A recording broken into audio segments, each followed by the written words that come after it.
All right, ladies and gentlemen. So yesterday in here, we spent the lesson discussing Europe's descent into the Middle Ages, or the medieval period, or the Dark Ages, or whatever you want to call that kind of 1,000-year period between the fall of Rome in 476 AD and the eventual beginnings of the Renaissance era in the 13 and 1400s.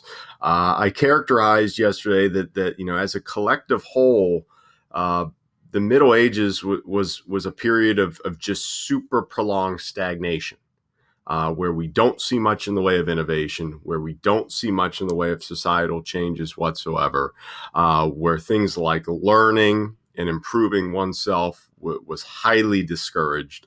And again, the phrase that I think really encapsulates the period more than anything else was that phrase. I think it was from that author that I had you read a passage from, where he said that the medieval mind was one that was devoid of ego. And you think about just how profound that statement is. Right now in 2020, we live in a world where we're all about ego, right? We're all about individual accomplishment. We're all about, hey, look at me, look how great I am. How do I better myself? How do I celebrate myself? And yet for 1,000 years in Europe, that was not how people viewed the world whatsoever. Instead, their sole focus was survival. Their sole focus was don't rock the boat. Their sole focus was let's just get through another day. Or at least that was the mindset of probably 98% of the overall population.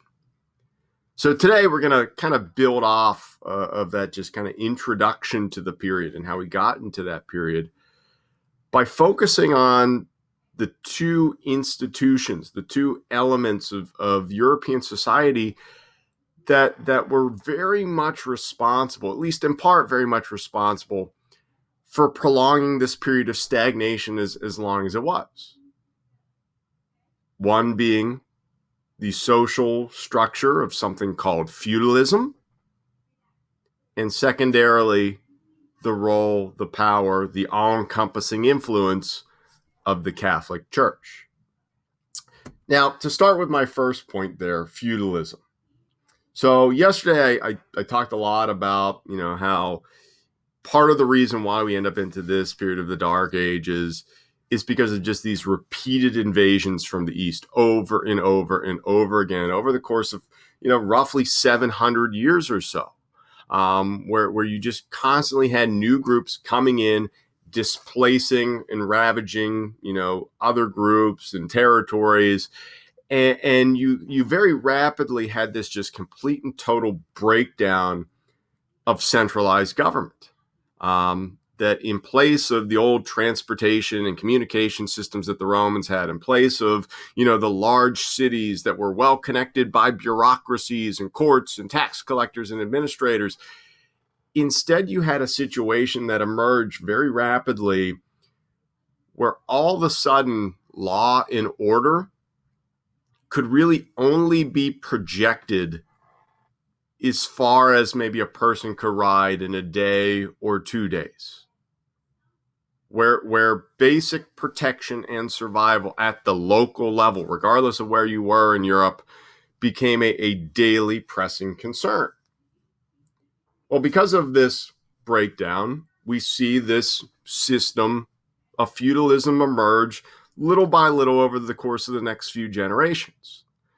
Feudalism is a social system that is inherently decentralized. And what I mean by that is that it's a system that does not rely on one person with unchecked power, one person calling all the shots, but rather it relies on maybe hundreds and hundreds of people with significant power and authority exercising that power and authority at the local level to keep things stable and keep things as prosperous as possible. All feudal societies in the Middle Ages in Europe revolved around the person of the king. Okay, you look at any map from the Middle Ages, and you'll see, the East Frankish kingdom, or you'll see, the state of the Visigoths. So you'll see, some statement for a territory like that. All these societies, what made a state was that they had a king. They had this guy who was in essence the leader. But again, the king wasn't the king, with no restraints. He was the king because he was somebody that very much ruled through consensus of the people underneath him.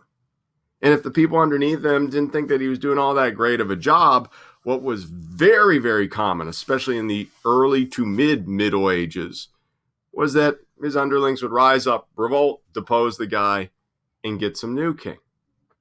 The king had to tread very lightly with others and defer to others on a regular basis. Now, basically the way that feudalism would work is, okay, so you have a king. Let's say that you have a king of France, even though France doesn't really fully emerge into a country as we know it today until well into like the 1400s. But let's say that you have, the king of France. Well, the king of France, again, sitting there maybe in his administrative hub of Paris. Again, cities during this period extremely small by modern standards. So Paris might have only been, 30, 40, 50,000 people. And he's sitting there in Paris, and he basically only has the ability to control wealth within the city confines, exert his authority within the city confines, pull resources from the city confines, and that's pretty much it. But the King of France, claims a much larger territory. So what he does is he basically subdivides his claimed territory into smaller chunks and grants them to people that he trusts. If you think of it from the analogy of like, your room at home is your feudal kingdom. You're the king of that kingdom or the queen of that kingdom. And this would be like you saying, okay, well, I'm divvying up my room, and I'm allowing my friend to be the lord of my desk, and my other friend over here is the baron of my doorway. And you basically give those people titles, and all the finery that comes with it. You give them, in essence, direct ownership of that land, but with the trade-off that you expect in return: unquestioned loyalty and military support. So this is a deal. Things in feudalism always kind of flow both ways. Okay, so I'm giving you land, and you're giving me the stuff in return if I need it. Because prior to modern times, things like standing armies, as we know today, where today in the United States we got 1.4 million Americans in the U.S. military at any given time on active duty. Standing armies are super expensive to maintain. You got to pay their salaries, you got to pay to keep them fed and supplied and house them, etc. So for much of human history, especially during the Middle Ages, there were no standing armies. Instead, you had the king, you had his lords underneath it. He had subdivided his kingdom, and they kind of ran things more at the local level. And then if stuff hit the fan and he found himself in a military conflict, well, then he picks up the phone. All right, there's no phones. But he, calls on his lords, and he says, hey, I need you to show up, with any of your knights. I need you to show up with any of your hired soldiers. And if you don't, well, then I'm taking that land from you and I'm giving it to somebody else. I'm stripping you of your source of power and wealth. The lords then in turn would, oftentimes did the same thing. Because again, let's say I'm granted, 5,000 acres of land. I might not be able to patrol all that land personally. So maybe I further subdivide it. Maybe I say, okay, well, that person over there is going to be a margrave of that corner of my land, and this person over there, you can be my vassal or my underling of this village, and you can run that village. And things were, again, usually subdivided all the way down many times to the point where you might have one member of the nobility in charge of a settlement of a few dozen people.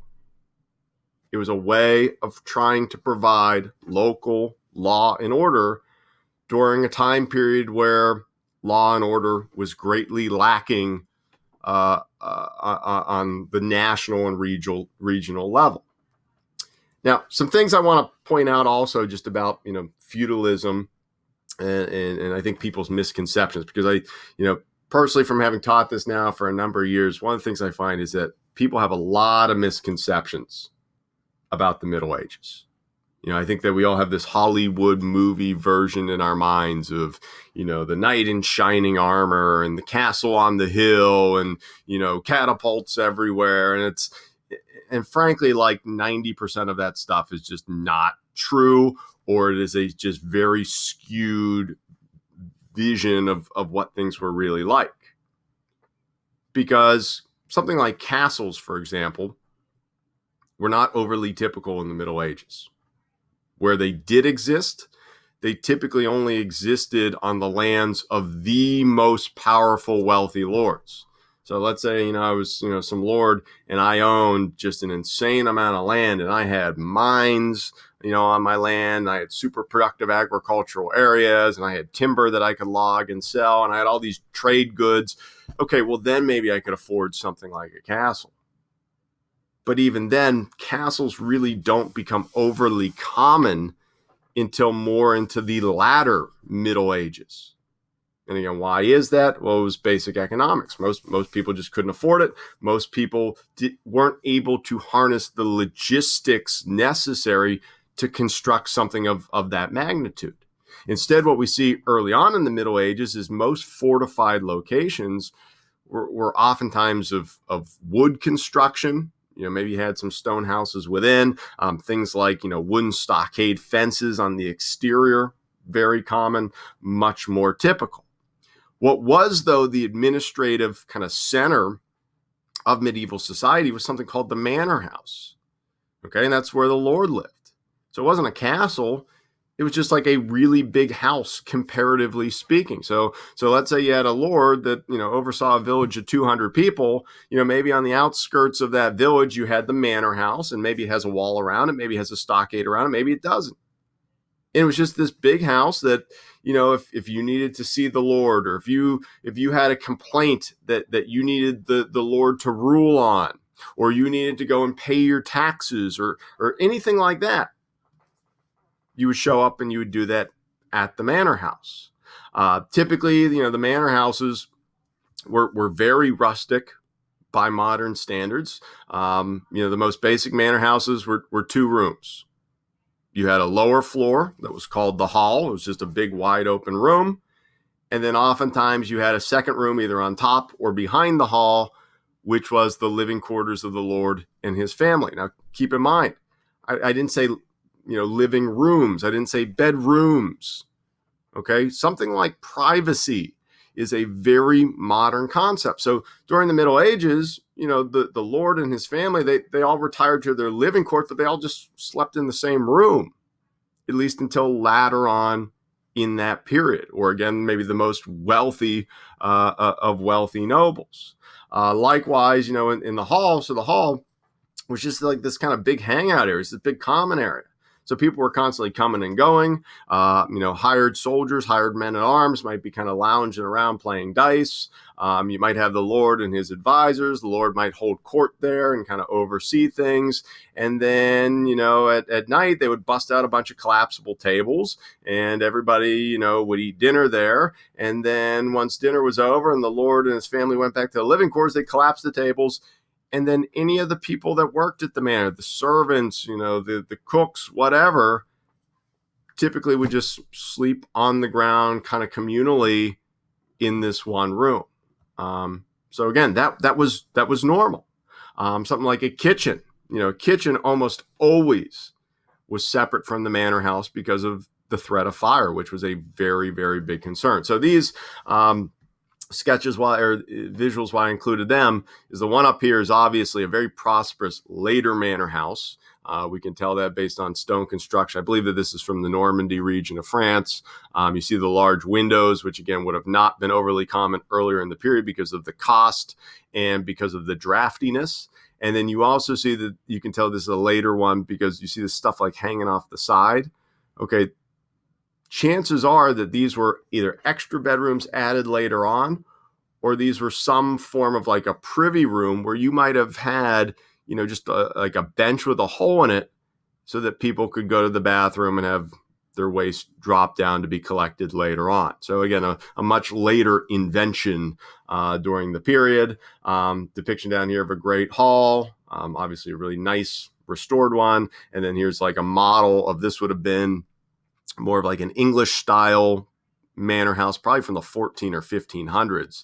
And again, we can date it that way based on the style of architecture, but also this lovely invention, chimneys, because chimneys did not become overly common until, again, probably the 1200s onward. Now, the other big misconception about the period is the knight class. People say, knights in shining armor. They have these visions of people jousting all the time. And okay, yeah, that happened sometimes. And yeah, there were some knights in shining armor. But for the most part, the knights were like the lowest rung of the noble class. I mean, most of these guys were people that were lesser sons of other nobles. So they were people that were not going to inherit land or titles themselves. And so they would be taken on as a page, usually at like age 5 or 6 by another lord. And they would then be trained as this professional soldier. Knights, the more prosperous knights, the knights that had maybe distinguished themselves in the eyes of their lord, oftentimes would then be given a village as like a source of income. Okay. And so a knight, instead of spending maybe much of his time jousting and wearing plate mail and everything else and partaking in battles, I would argue that 90% of the time, most knights, what did they do on a day in and day out basis? They dealt with like peasant squabbles. They dealt with agricultural decisions. Nothing overly, glamorous or glorious. You also see, from an armor perspective, things like plate mail, super expensive. Most knights couldn't afford that. If you controlled a little village of 80 people, you didn't have enough money for plate mail. You didn't have enough resources for plate mail. Heck, you'd be lucky if you'd be able to afford your required war horse, because those were insanely expensive, and you had to outfit yourself. So many knights would wear kind of like a mishmash of armor. Maybe they would wear padded tunics and kind of padded underwear, and then they would maybe wear like a layer of leather on top of that, and then maybe on top of that they would have some chainmail or metallic stuff. But being, suited head to toe in plate mail was not overly common outside of France, maybe from like the 1300s onward. And the other thing I always point out, and why I included this visual, is that, as soon as things like plate mail become really, really common in the latter Middle Ages, this completely renders it moot. And if you're unfamiliar with what this is either an English or a Welsh longbow. So this was like the English weapon of choice during a conflict called the 100 Years' War. A trained English longbowmen. Most of these longbows were 6 feet tall, so they were taller than the actual person.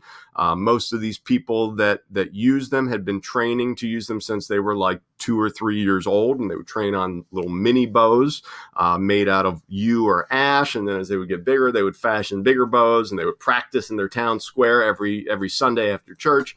And so they had developed the muscle capacity in their pecs and their shoulders to be able to pull this draw back with such strength that they could put one of these arrows through the breastplate of a charging French knight up to 100 yards. So, it's like here you have somebody who has been training their entire life, an insane amount of material expenditures to outfit one knight. And here you can have one peasant with a bow completely render that useless. So hence why we see kind of knights in that stereotypical mold kind of die out. Also keep in mind that, most people that were fighters during the Middle Ages were not knights. They were men at arms. So they were trained soldiers. They were people that, would do the bidding of a knight or a lord, but they were just kind of like hired soldiers. That's all they were. Finally, at the bottom rung of feudal society, what again constituted the overwhelming majority of people during the Middle Ages was our peasant class. So people that professionally farmed for a living. Okay. And again, during the Middle Ages, society was overwhelmingly agricultural and rural.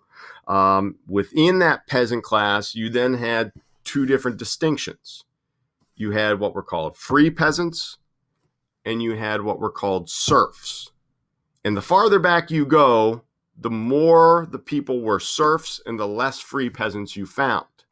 One of the trends we see as kind of time progresses is that we see more and more free peasants, and serfdom kind of slowly, gradually then dies out. And we'll get a little bit more into that when we jump into the Renaissance next week.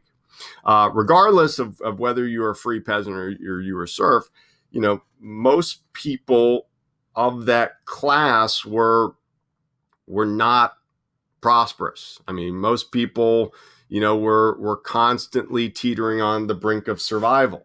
I included here, two depictions again of what a typical village home would look like. So you'd have a village with all the dwellings, and then you would have all the lord's fields, and you'd have all the agricultural fields surrounding the village, on the outskirts.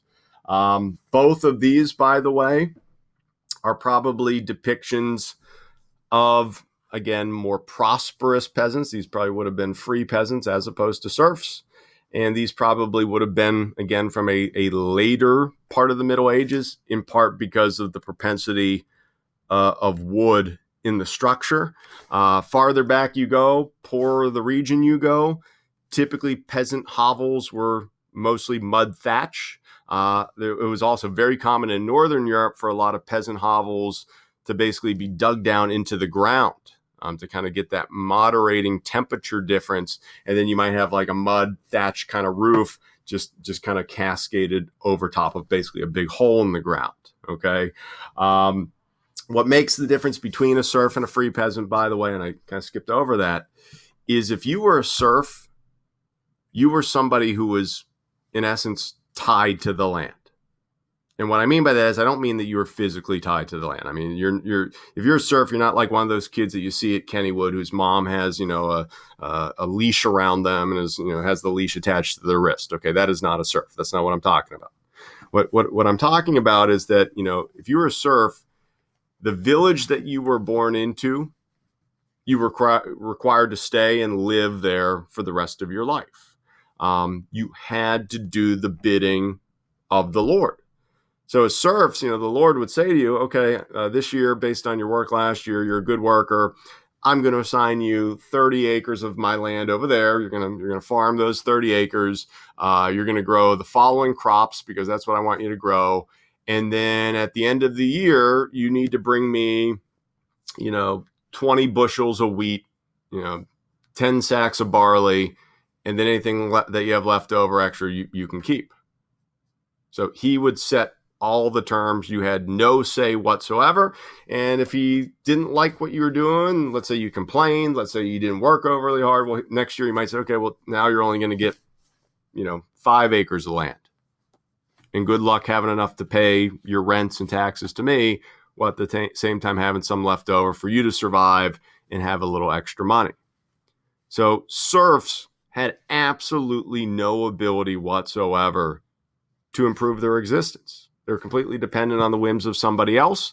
Again, they were not permitted to travel without express permission. So you're a serf, you want to go to a nearby town on a market day to, sell some eggs from a hen that you got, you need the Lord's permission, or you're a runaway, you're an outcast, you could be arrested, you could be killed.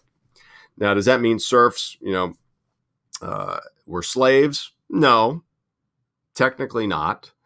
Serfs did have some level of rights and protections. A lord could not just kill a serf for no reason, could not torture a serf for no reason. But other than that, again, they lived terrible lives, and that this institution of serfdom by itself is one of the things that kind of kept things stagnant. If you know that you can't improve yourself, are you really going to rock the boat? Are you really going to work harder? Are you really going to innovate? Or are you just going to go with the flow? Back to these. Oh, and then a free peasant, what's different about that? So a free peasant could negotiate their terms. So let's say you got a village and you got the lord of the village and he has like a few extra fields. A free serf could show up in that village and say, hey, I see you got these 20 extra acres over here. I'm a good worker. I'd like to rent them off of you for 5 bushels of wheat a year.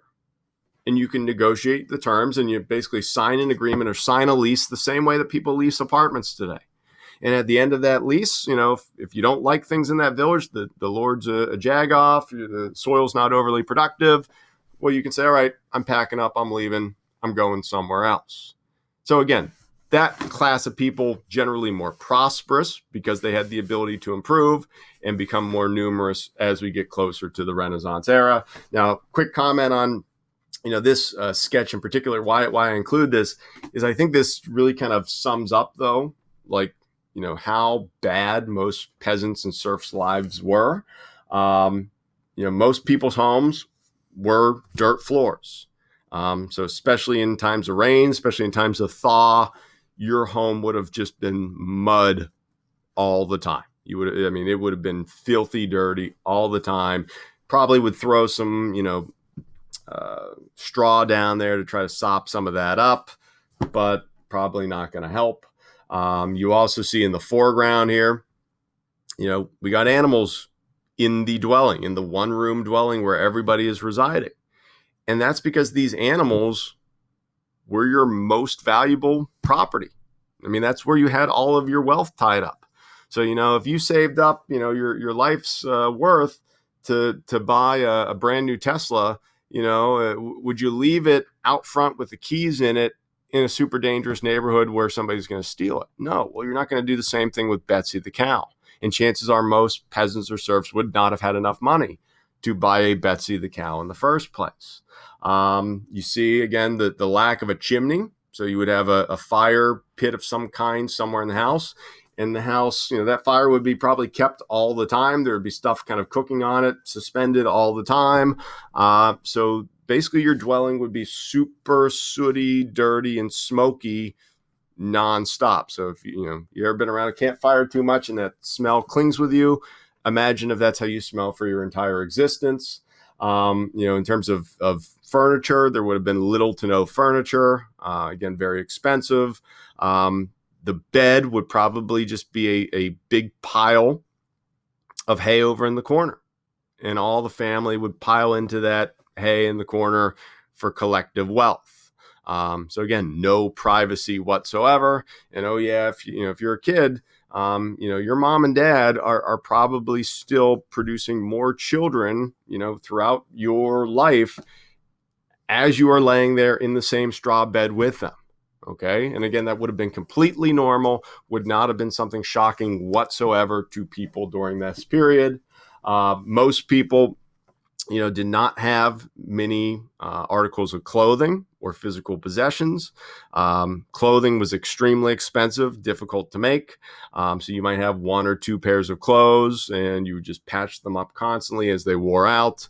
Those clothes would usually be made of wool. There was no fine cotton or poly blends. And, with your clothing, because it was wool, chances are you were not washing it overly often. You did not want it to shrink. You did not want it to get damaged.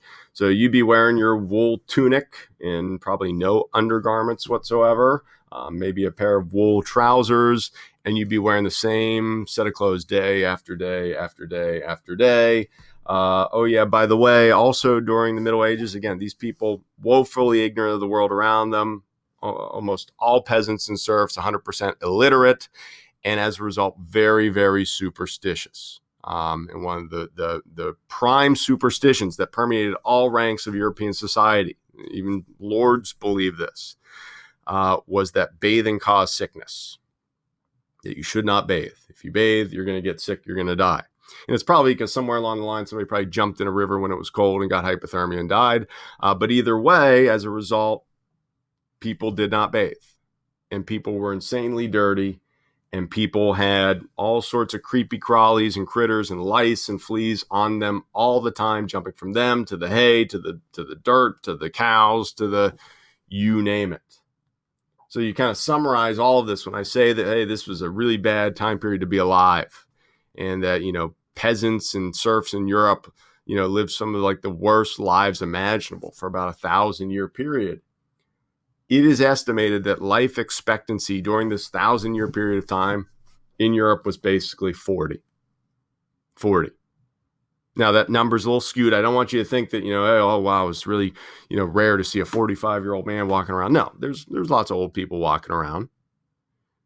But your chance of being struck down by just a random malady was very, very high. Infection was insanely common because of the lack of cleanliness. And also that number was skewed by just how insanely high infant mortality was. Something like half of all children didn't make it to their 5th birthday.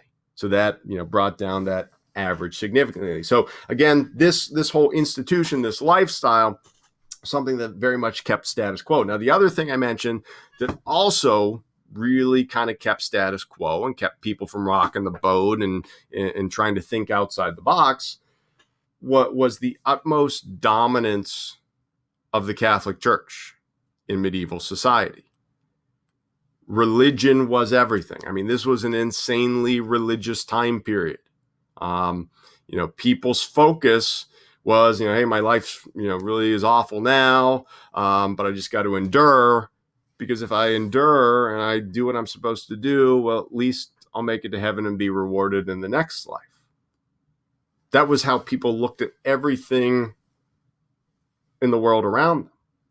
Well, part of the reason why the church was able to gain such unchecked power during this time period was that during the Roman times, the early Catholic Church, the early Christian church, because at the time there was really no differentiation between those two terms, was extremely active in missionary work beyond the boundaries of the Roman Empire. So they were sending people out, into modern day Russia and into modern day Poland and all these places beyond the Roman world to try to spread Christianity. And they were extremely successful. I mean, there were churches that popped up as far away as China. Well, why I bring this up is that I mentioned to you yesterday that when the barbarians roll in to Europe, they destroy everything that they don't value. But when these barbarian peoples, like, the Visigoths, like the Franks, show up in the Roman Empire, many of them and their leaders had already been converted to Christianity. So you had Christian barbarians killing Christian Romans. And while they would destroy the cities, they destroy the libraries, they destroy this, that, and the other thing, they respected the church. They revered the church. So the priests were unharmed. The church libraries were untouched. The chapels and cathedrals were left standing. And so really the last element of Roman society that remains in place, untouched, unchallenged, undestroyed, is religion. And that gives them a leg up on everybody else, because you had a group of people that were literate. You had a group of people that had access to books. You had people that had access to knowledge at a time when everybody else didn't. We've all heard that saying before, knowledge is power. Knowledge is power. It's like a guidance counselor thing. Knowledge is power. Well, knowledge was power during the Middle Ages. If you have all the knowledge about everything and you have everybody else that is woefully ignorant, it is really easy to manipulate them. We all know this to be true, right? Like, dumb people are really easy to fool. Little kids are really easy to fool. I do this to my own kids all the time. I'll say something to them that's not true, and they'll be like, really? And it's like, well, no. But they don't know any better. They don't have that frame of reference. So the church and members of the church hierarchy would use this to gain power, gain political and economic influence. In addition, I wrote here, copying of books. I'll have to try to work in a video in a future lesson that shows, the copying of books more in detail. But, If you were somebody that wanted to get a manuscript, a book, an essay, whatever, replicated during the Middle Ages, you couldn't go to Xerox. You couldn't go to Kinko's and, hey, I'm going to fire off 1,000 copies. You couldn't send an email. Instead, you had to take that piece of writing to the only place where you had a bunch of people that could read it and rewrite it by hand. And that was monasteries, monks. So a typical book might take somewhere in the neighborhood of maybe 6 months to a year to copy word for word by hand. Made books super rare, made books super expensive, made them even more out of reach for your average person. But the other super important part about, this whole thing about copying of books is that this allowed the church to easily censor anything that did not mesh with their view of things whatsoever. You write an essay that, hey, I think that I think that the earth revolves around the sun, not the other way around, contrary to church teaching at the time. You bring to that monastery, hey, I want to get 100 copies of this made. I want to send it to all these different cities and universities throughout Europe. They're going to take a look at that book and they're going to say, okay. And they're going to file it over here in the lovely waste receptacle. And your idea will never get out. And again, progress will never be made. That it was a main problem. I mean, it's one of the things that we'll get into a later unit is why is something like the printing press so important? Because it allows you to bypass this. You can bypass the censorship. You can get new ideas out there unchecked. Other things, put their intermediary. So it was the official stance during the Middle Ages that only the clergy, only the priests, only the bishops, archbishops, pope could speak to God, could understand the word of God. And what I mean by this is, like, you as an individual, let's say you're a devout Christian and you go to church, you would not be permitted to read the Bible. You couldn't handle it. If you said a prayer, God's not going to hear you. God's going to hear the priest. God's not going to hear you. So what does that do? That makes you reliant on the priest. Hey, I had my daughter's sick. Hey, priest, I'd like you to fire one up to the big guy. Get on that intergalactic walkie-talkie. It gives them significant power and control over you to do whatever they say. Economically, church, was the economic powerhouse. The whole thing about, money is power, power is money. Okay, well, part of the reason why the church was so insanely influential in all aspects of daily life during the Middle Ages is because they had more wealth and resources than anybody by far. It was a requirement. Again, hey, we say this is the word of God. You can't read it. You can't fact check what we're saying. So it was a requirement by law in the Middle Ages that every single person in Europe had to tithe. Now, maybe some of you have heard of tithing before. Tithing is still something that is a common practice in many Christian denominations today. It's still encouraged by many Christian denominations. Tithing is the traditional practice of giving 10% of all of your wealth to the church. Nowadays, it's generally a voluntary thing. Back then, it was required. So if you were a poor serf, hey, you might barely be getting by, but you still got to pay your rents, you still got to pay your taxes, and you still got to fork over 10% of everything that you have produced and made to the church every year. If you're a king of Europe, you're a king of France, all right, fork over 10%. You're a super powerful lord, 10%. You're a knight, 10%. 10% of all the wealth every year flowed directly into the church coffers. In addition, the church, members of the clergy were feudal landowners in their own right. It was very common that, bishops would control vast territories. Archbishops and cardinals control vast territories, have their own lands and palaces and manor houses and castles. Very common for when, sometimes lords would die childless to try to, in essence, buy their way into heaven. They'd say, okay, well, I'm going to leave my 500 acres here to this monastery, to do God's will. So they amassed tremendous fortunes in their own right and had direct control as feudal lords. Put their indulgences. We'll talk about indulgences a lot more when we get into the Protestant Reformation. But indulgences were basically a pardon for sins, something that had been part of the traditional church sacrament of reconciliation going back hundreds and hundreds of years. But then what we see is as time goes on, there's that whole saying about absolute power corrupts absolutely, right? We've all heard that a million times. Well, what ends up starting to occur by the 1400s, even more common in the early 1500s, is that they start to use indulgences as a fundraising tool. Hey, you pay me $20, I'll give you a get out of hell free card. I'll wipe away your sins for a cost. And that's really what ultimately sparks this split in Western Christianity. Put their pilgrimages.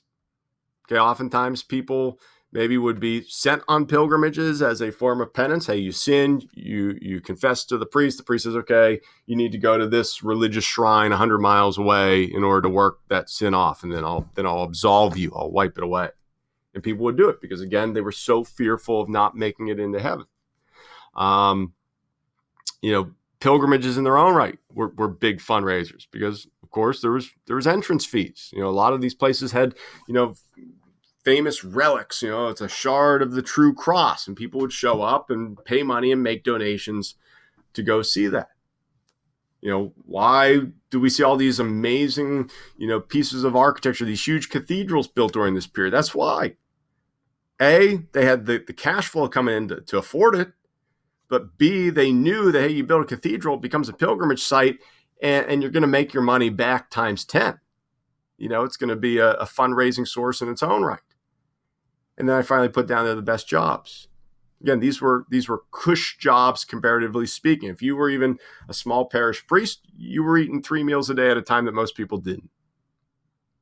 You had land, you had power, you had privilege and prestige. So oftentimes lesser members of the nobility, okay, you became a priest or a bishop. If you were really one of the only ways that a peasant could potentially improve their lives was if they joined the clergy. And even then, it was difficult to do. You had to have some money, you had to have some influence to kind of get accepted and get that education and training. So again, kind of big picture to close on all this. I thought that this is a good graphic to close with. It shows, again, on one side, kind of the religious hierarchy of the time, on the other side, the feudal hierarchy of the time. And basically you had these social structures that were set up both religiously and politically that were 100% meant to keep average everyday people where they are, subservient, not questioning, for the benefit of the people on top. And this took a long time to kind of get out of this funk.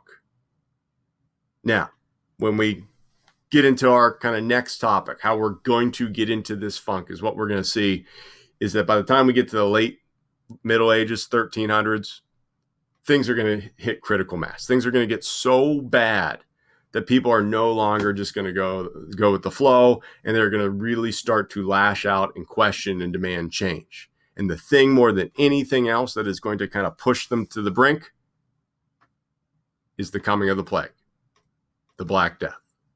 So we'll stop there, and we'll pick up there more in our next lessons.